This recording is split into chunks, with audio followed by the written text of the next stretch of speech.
What's going on, guys? It's Bataha here, and in this video I'm top speed testing the Coleman CC100X with a Predator 212 Hemi, OMB band brake kit, Go Power Sports header, a VM22 carburetor from Amazon with a adapter and a uni air filter.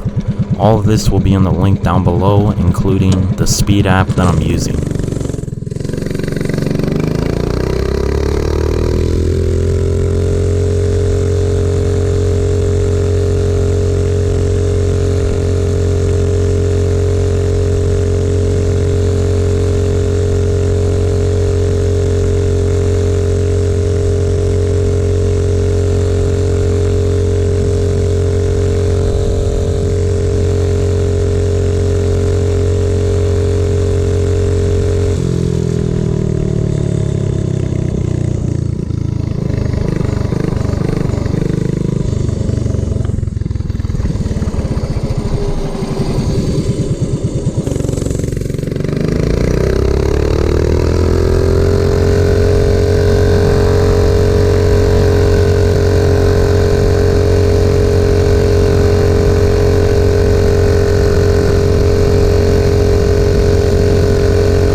Yeah!